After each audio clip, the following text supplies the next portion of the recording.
Hello and welcome to Need to Know, your weekly investment podcast brought to you by the experts at Coutts. I'm Sarah Muir and I'm joined as always by Alan Higgins. We'll be looking ahead to the three things investors need to know for, well, the week ahead, but also longer term. And as I always like to say, Alan does the research so you don't have to. But before we get to that, a couple of things sort of in the chit chat. This is our kind of sneaky way of kind of getting in more than three topics, isn't it, Alan? I've noticed now this is sort of slightly growing legs, but I think it's good. Now, we are going to be talking about passives and actives today because I gave you a bit of homework. But before we get to that, I noticed something and I sent it to you on this sort of passive active front. And that was the fact that for the first time in America, US mutual and ETFs have actually got more assets under management than active funds. This is incredible, isn't it? It is. So this is everything. So this includes bond funds, which we're going to talk about later. So in US equities, pure US equities, this did happen in about 2021. So there was more passive than active. Now, this is funds only, though, Sarah. Right. So there's pension funds and insurance companies on discretionary accounts where there tends to be a bit more active. So it's a little bit overstated, but you're quite right. There was a report by Morningstar which said, oh, wow, now passive is bigger than everything in the States. But, you know, you and I, we've got our contrarian instincts on, haven't we? And we have spoken about this before that, you know, especially in the States with the Magnificent Seven dominance of the index, great companies though they are, you know, maybe there's a chance for active to move more towards fixed income type levels, which we'll come back to. Yeah. And also we talked about this theme of active versus passive last week's Need to Know when we had Lillian Chauvin on, didn't we? And we were going through the Outlook, the Coutts Outlook 2024. For those of you that are interested, that's available on coutts.com to read. Okay, so that's that. And then the other things, we've had a little bit of sort of disappointing inflation data out recently, but it's perhaps not all bad though, is it?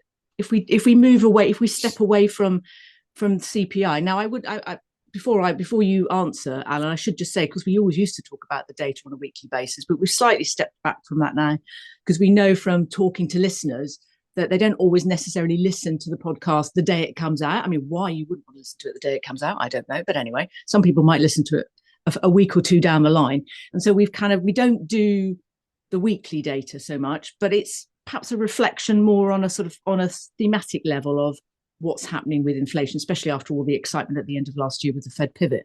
Thoughts on what we've seen coming out over the last week?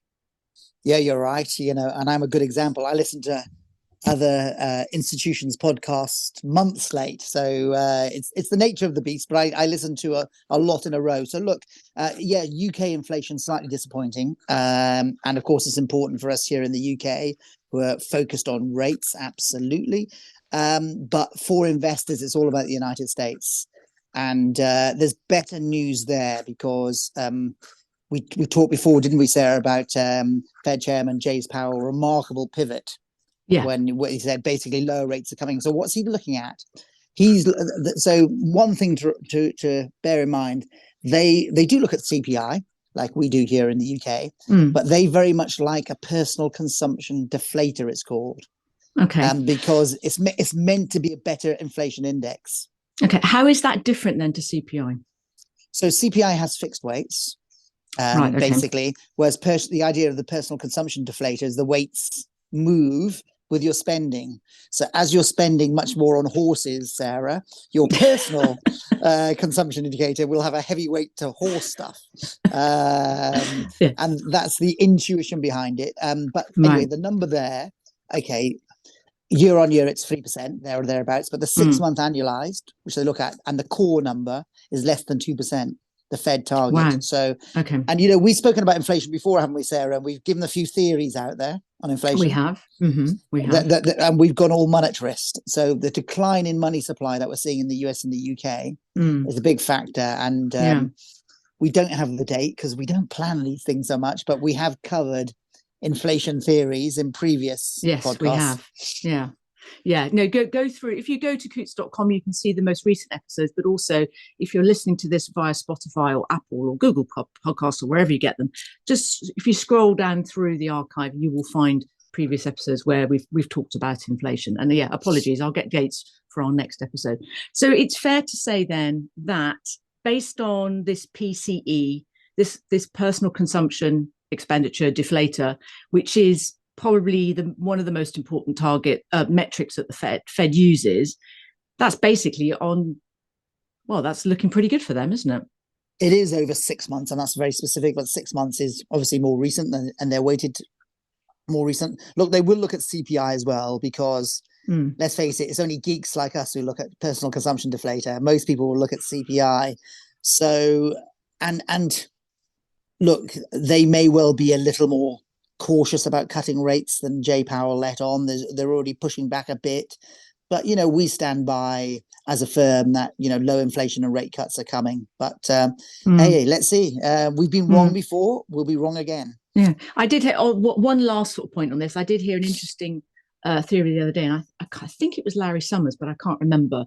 And whoever it was speaking, was saying that because it's an election year, there's a fairly good chance that, yes, we'll get Fed rate cuts, but they will be done and dusted long before the election, because the Fed never cuts rates right up to very close to an election, because it would be seen as favouring the incumbent. It would be seen as taking a supporting position of whoever is the incumbent at that given time. That's a very good point. And coming from Larry Summers, because I think it was Larry Summers, that's, that has some weighting indeed. So yes, so that's a very interesting point. It goes against potential caution. It implies get some rate cuts out of the way. So it's a very interesting dynamic. I would like to think in these modern times, the Fed can be completely independent come September, October, and do what they think they need to do. But I take it. And you can imagine a situation where they're accused of being political. But so okay, taking that point on board, maybe they do even a 50 basis point cut instead of the traditional 25. Okay. Well, we'll be keeping an eye on that, and we'll be commenting on that as and when that happens. Okay. So, Alan, what are the 3 things we need to know this week? Well, we've been working hard. First, the homework you gave me, which which is why is there more alpha? So, added value. Why do active funds perform better in fixed income in general compared to equity? So, I've had a little look at that. And God, this has got to be the last time we talk about active versus passive for a while, Sarah. We've done this to death. Secondly, we've got a property event coming up at 44 Strand Coutts. We have. Foolishly, they've asked me to speak. Yes. So I've gone all geeky and formulas. No. I've got a formula for properties for you. Yeah, you actually gave me some homework. You gave me some homework, residential property. I wanted you to get your algebra going. So we'll talk about residential property, and in particular in the UK, because we focus more in the UK, answer the question, can property cope with these rates of 5%? And then finally, you mentioned about the research. What an amazing piece of research done by, I should have the full name, basically they published on the NBER. They've looked at 170 years of news. Apologies, I haven't got the name. Next week, let's get the name of the people who did this. I have actually got the names. Oh, thank you, Sarah. But that said, a lot of them are quite difficult to pronounce. Could you one name? I will do certainly. There's Jules van Binsbergen. Okay, that's enough. And Varun Sharma were 2 of the names that came up. Fine. So they've looked at basically newspaper articles since 1850, 13,000 different newspapers, millions and millions of different print. And what they wanted to prove is that, I'm sure many people on this call won't be surprised, is basically how pessimistic people have become. So I want to look at pessimism in general. And there was another great survey I thought. So those are the 3 topics I found, but it's getting more and more difficult, Sarah, these 3 topics that you impose on us. I'm glad my colleagues are going to get involved in the future, right? Well, we're going to have to stop shoving in extra topics in the chit chat. Yeah, okay, well, definitely. Let's kick off then with, yes, it's passive versus active. We are in danger of turning into a sort of monothematic podcast here, but a slightly different twist on it, because we were talking last week when we had Lillian Chauvin on, and we were talking about, this sort of slightly contrarian instinct to sort of look towards active again a bit more, with so much focus on passive. And you were talking about fixed income management, active management, which tends to do slightly better at beating the benchmark than equity So passive investing, or equity active investing versus passive investing. And I asked you, why is it slightly better, or why is there more alpha, as you put it, in fixed income active management than in equity active management? What's behind it? Warning, Sarah, theories coming. I knew it. I knew like it. a lot of things, no proof. So just a quick recap about the nightmare, historical nightmare. Coutts is looking for this to change. The historical nightmare in terms of active over 5 years. My source is Spiva, which I think is the absolute best source. We've covered it in depth. But basically, if I just choose European and US equities over 5 years, it's circa 90% underperform. It's that tough. Okay. Yeah. And if you go away from Europe and US, it's just as bad. But the point being, however, in fixed income, it's somewhat better. For example, if I look at the 3-year numbers, in terms of investment grade, so credit, 70% are outperforming. Really? Over 3 years, yeah. Okay. And in high yield bonds, so these are junk related bonds. It's about 50-50 over the same period. So there is, well, fact, you've got more chance of finding alpha, or it's better to be an active manager in these kinds of instruments. The question is why? Yes, that was my question. Right. Okay. Luckily, our friends at AQR did a very interesting research report in 2018, put some stats and maths behind it, and tried to explain this, because they were uncomfortable with it, saying, this doesn't make sense. Why is there alpha? And basically, what they show is a little bit of drift. Firstly, I'll give you a bit of intuition. In the fund space, let's say you're a government manager or an investment grade manager, you're allowed to put 20% of your assets into something else. These are the general rules. Okay. You know, internal rules may be different. And certainly we know, for example, credit managers that stay investment grade. So in general, they're allowed to put a bit more risk in, you might say. Yeah. And what they found is, by looking at managers in all credit managers, you can explain the added value of managers by taking more credit risk and more volatility risk. Okay. Maybe I'll explain that. Let me do the volatility risk first, because that's very US orientated. What that is basically is investing in mortgage-backed securities. Okay. So in the US, they have a 30-year mortgage system. Yeah. And that mortgage can be, you can change it at any time. So that gives some optionality to you as a homeowner. So if you own the bond, the way to thinking about it, your best scenario as a mortgage bond security holder is stability. And you just earn the extra yield. You earn the extra yield. Whereas volatility hurts you a bit. Won't go into detail, but would you rather be in the insurance game, Sarah, or pay for insurance all the time? If I give you a business, be in the insurance game, take premium, or keep paying out insurance? It's a bit of a loaded question. I think I'd take the former, but it kind of depends what I'm insuring. But I think Well, a bit like being a bookmaker, isn't it? The business. So insurance is a successful industry, and that's basically kind of what you're doing by being in mortgage bonds, selling insurance, selling volatilities. That's worked. Credit risk is easier to understand, I think, and I'll give you an example.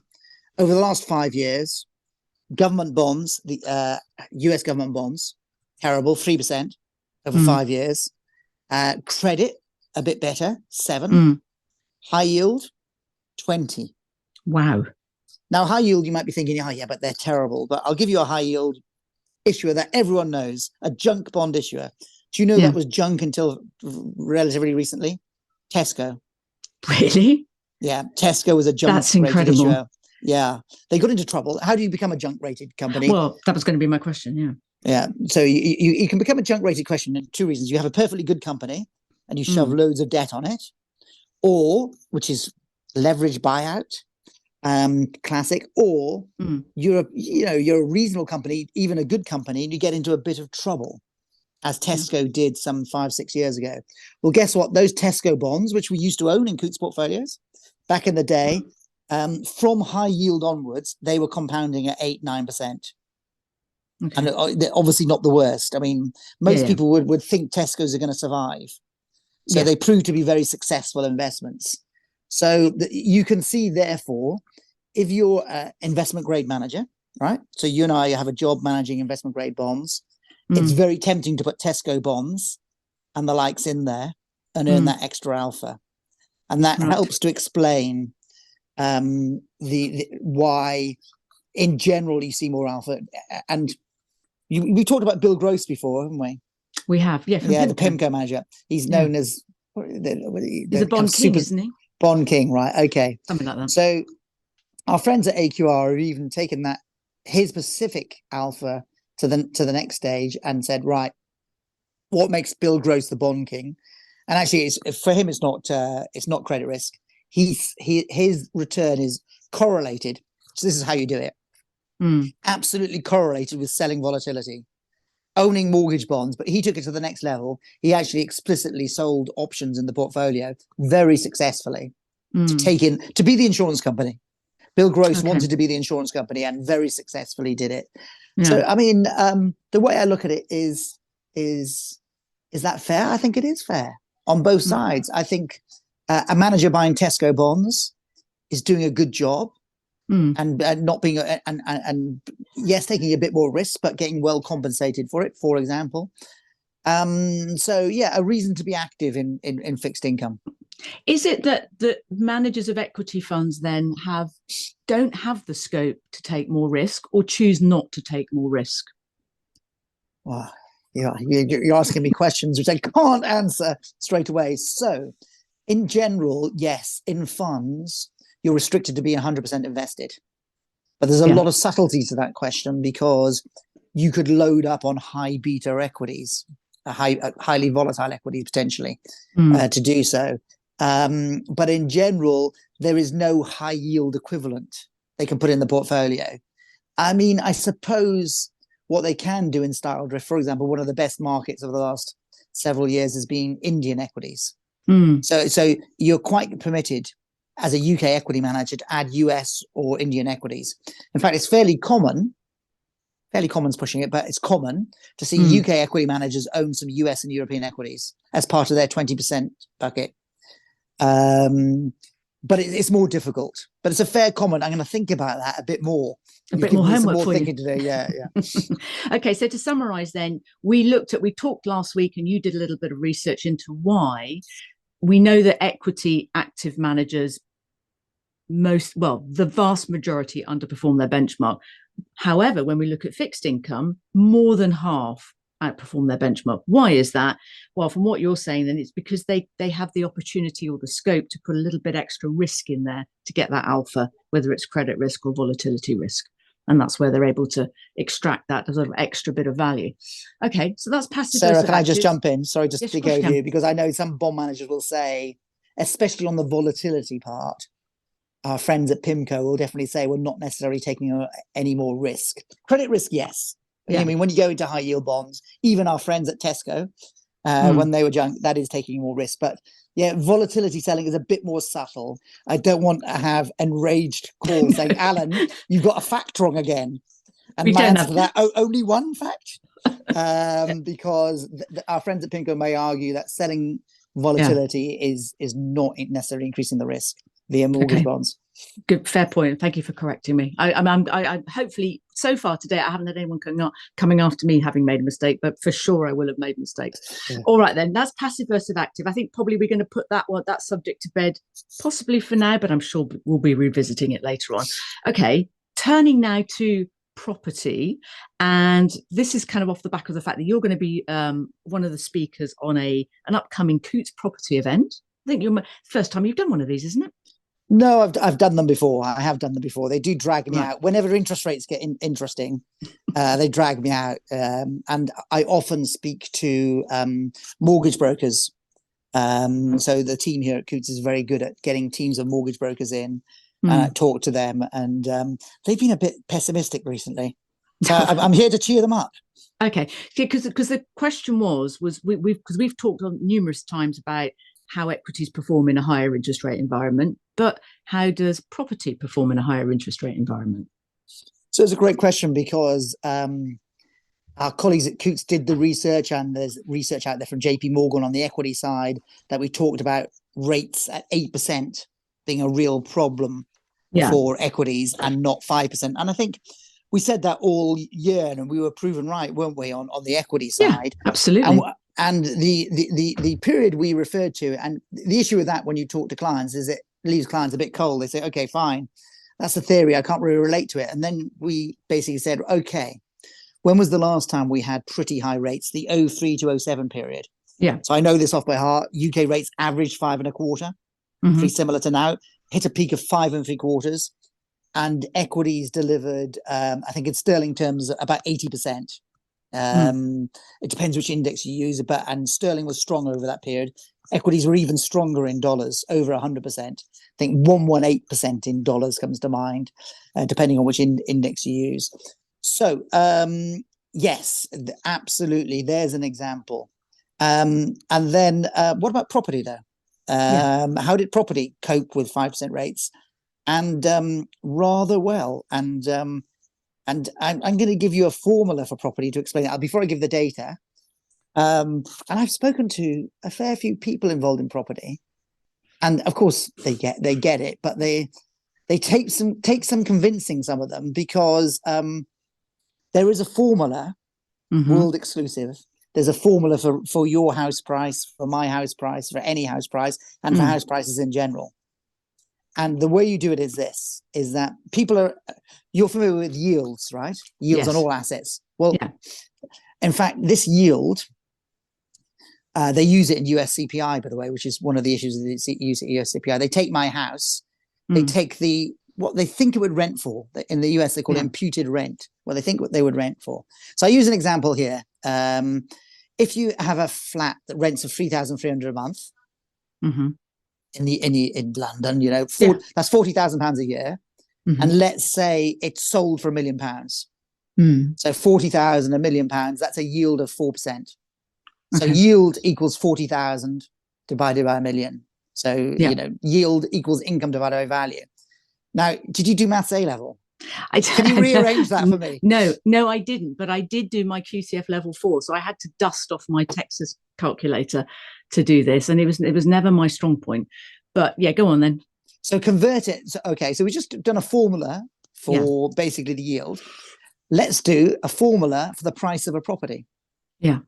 Which is, Sarah? Which is, you've got to do more and more on this podcast. You have to do more and more. So the value is the income divided by the yield. Exactly. Rearranging it, have a think about it, write it down on a piece of paper. And it's quite profound when you look at this, because it makes you realize that property, just like equities, is a growth asset.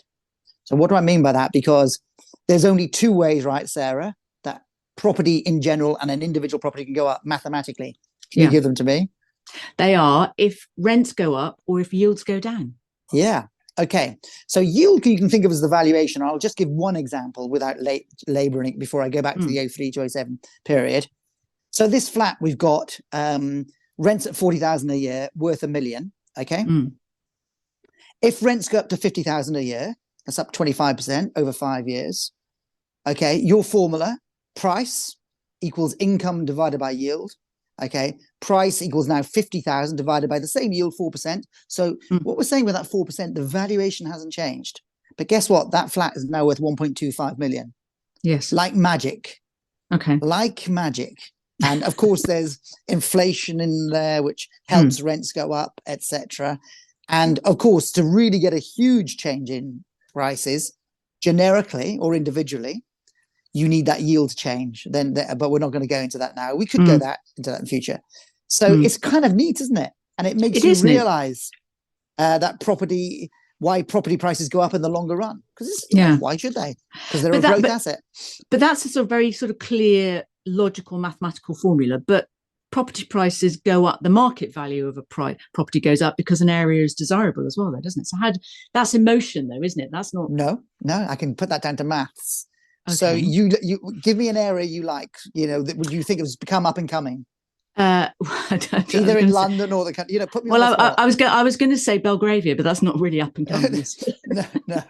Okay, well, with Belgravia, I'll cover that when I cover Belgravia. Even Belgravia, even Belgravia, you can put that mathematically and say, okay, rents for God knows what, 250,000 a year. Yeah, but you can say Belgravia yields are so desirable. The yield has gone from something low like 2.5 to 2. Right. Okay. Yeah, mathematically, because Belgravia is so desirable. Okay, I know people buy homes to live in. Of course they do. But Yeah. mathematically, for Belgravia prices to go up, yields need to go from 2.5 to 2, or the implied income or the actual income goes up.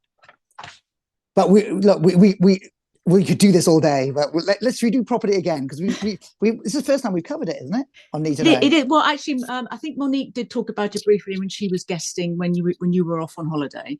But yeah, it's definitely something we should come back, especially because we've got the Coutts London Prime Property Index coming up, so we should definitely get someone on to talk about that. I think Okay. I think it's an endlessly fascinating subject for anyone that lives in the UK. Property prices. I'll get some property geeks that I know, i.e. agents, etc., to come on and contradict me or introduce me. Anyway, 03 to 07, when rates were last 5 to 6%, average 5.25%, how did property prices do?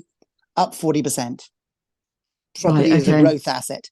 Absolutely, property. London a bit more. Absolutely, this is nationwide figures. Absolutely, property can cope with a 5% income stream. So we'll leave it there on property because. But what do you think? Well, I think it's very interesting that. So essentially, we're saying that, like equities, property is not necessarily impacted negatively by higher interest rates. What would happen so even if interest rates got up to 8%, which is the critical kind of level for equities, would that have an impact on property prices? Or? We'll definitely do a second one of these, because we're going to have to cover the discount rate. So it definitely can, because if that yield, if this example has a yield of 4%, that yield only has to go to 5% or 6%, and that property price is tumbling. Absolutely. So there is a yield level, an interest rate level. Intuitively, you can think of it as a mortgage that is way too expensive. Yeah. Which sets property down. By the way, in commercial property, by the way, I know this is simplistic, and you should do a discount for those who are really geeks in this. You should do a discounted cash flow of a future income stream. But it is the main way of looking at it. But we don't look at residential this way. But let's come back, because it's getting harder and harder to find three things. We'll come back on the capital value and yield changes on property. Yeah. Another time. Okay. Moving on then to our final subject, then pessimism, and sort of perhaps what's driving kind of people's pessimism, and we'll kind of then see how that kind of plays out in markets. But there was a very interesting piece of research that you spotted and then you shared with me. Yeah, and Sarah, we see this, don't we? We see this from and our teams of coverage, we call them coverage bankers, who talk to our clients, see it, is that in general, I like to think we have happy clients, but we have, generally there's a lot of pessimism about the world, and it's in the news, it's a fact. And National Bureau of Economic Research, those academics you mentioned, they've gone back to 1850. And if you could describe a graph, because they've managed to graph pessimistic news versus optimistic news, what does it look like if you had to describe? Is it stable? It used to be stable, right? Pessimistic news versus optimistic news. It used to be stable. News. Yeah, and then it kind of falls off a cliff, doesn't it? It falls off a cliff like a waterfall, right? So when you have a think about that, when you read the newspaper, I'm still old school. I still get paper FTs, but I know people read online.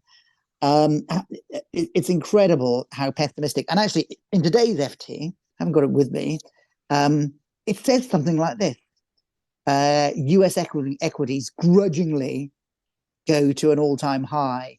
It's even when US equities reach an all-time high, the FT tries to put a negative spin on it. And by the way, look, I get it, we're way overdue a 10% correction, but it's just an example. So and then I came across, which I missed the first time, the FT did an amazing survey of 2,000 US adults. Yes. Asking questions. Can I just go through some of them for you, Sarah? Do. Yeah. No, this is fascinating.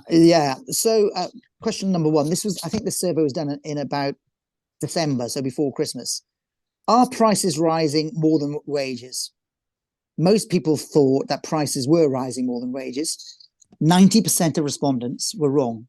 Only 10% got this right, because actually now inflation's fallen to 3%. Wages are in excess of inflation. Is the rate of inflation higher or lower than 1 year ago? Circa 75% are round got it wrong. inflation's lower. Now, to be fair, inflation can be, people can be just thinking our price is rising, And the final one I'll put on there is the US economy wealthier than pre-pandemic? Nearly 90% again got this wrong. They thought it was worse off, and it's incredible. And I'm fair to say I partly get it, but Sarah, I don't get it. Can you explain it? I mean, I can't. I was actually, funny enough, I was reading. There was a piece by Paul Krugman in the New York Times that was actually published last summer, and his kind of understanding was that, well, a couple of things. One was that Americans might feel good about themselves, but feel that everybody else is having a really bad time. So they're able to kind of separate those two things, and maybe that's where that sort of pessimism is coming from. But also, I wonder how much of it is down to, it's a very polarized political system in America, and we're not coming out on one side or the other because we sit on the fence as far as politics are concerned. But I wonder how much of that also is influenced by your politics. So if you're a Democrat and you've got a Democratic president, you probably think things are better. Whereas if you're a Republican, you probably think things are worse, and vice versa. That's fair, but these numbers are off the charts. So, and it relates to, it's pretty hard for these individuals, even in the States, a fairly optimistic place, and God knows what the numbers would be like in the UK, to be an equity investor when these numbers are so low. So again, it's another contrarian stance to say it's all in the price, the pessimism. And by the way, recessions do happen, 10% corrections happen all the time, but there's way too much pessimism in the price, in my mind.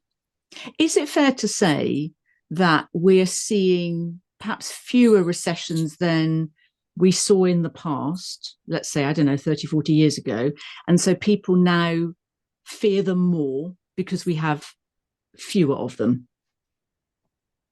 Yeah, that could well be. Yeah, recessions were more common, and it was a more violent business cycle around industrial activity.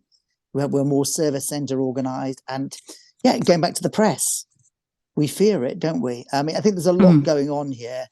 I think the main point for listeners is, to be aware, and I get it, and it can be quite. We covered before, isn't it, about how intellectual it is to be pessimistic about markets. I can sound much smarter, giving you a nice bear case for markets, and that's a lot to do with it. But keep the faith. And there's a great book. Have you read Factfulness? I haven't. Okay, I'll dig that out and refer it next week. But that's a global book that came out. It's quite an old book now, 2 or 3 years' time. But again, common misconceptions about the world, how the world's got a lot better. Yeah. But which people don't realize or people don't appreciate. So I don't know. It's in this very news focused era, pessimism. So when it comes to investing, because investing does have to come to terms with pessimism about the world, a lot of it is in the price. That's what I would say. Okay. And so stay the course. So is this overall, now actually on the subject of sort of negative news, I think it was quoted in the AlphaPhil article that you sent me that was sort of highlighting this piece of research, that there was a newspaper, I think it might have been a Russian newspaper, that actually tried to just publish positive news.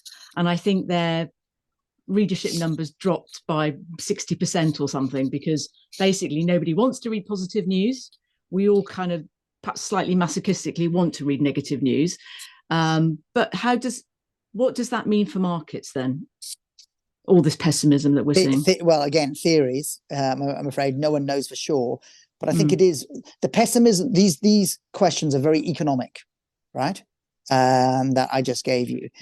And therefore, these are individual investors or individuals rather than institutions, but individuals work for institutions.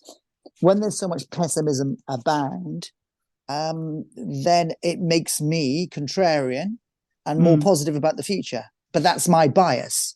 I have a fateful bias about being positive and earning the risk premium and being a risk taker. And it does mean there will be times and when there's a correction, because I've mentioned, I'm half expecting a 10% correction because we've had a very euphoric time of late. But When? Who knows? Nothing you can do about it. Mm. You really can't. So yeah, I think it's a call for. It's almost a hidden call, Sarah, for longer term investing again.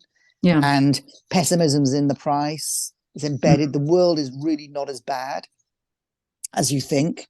I would encourage listeners to get the Factfulness book. I'll get some quotes from it next week if we have time, or the week after. Yeah. And let's take it straight on.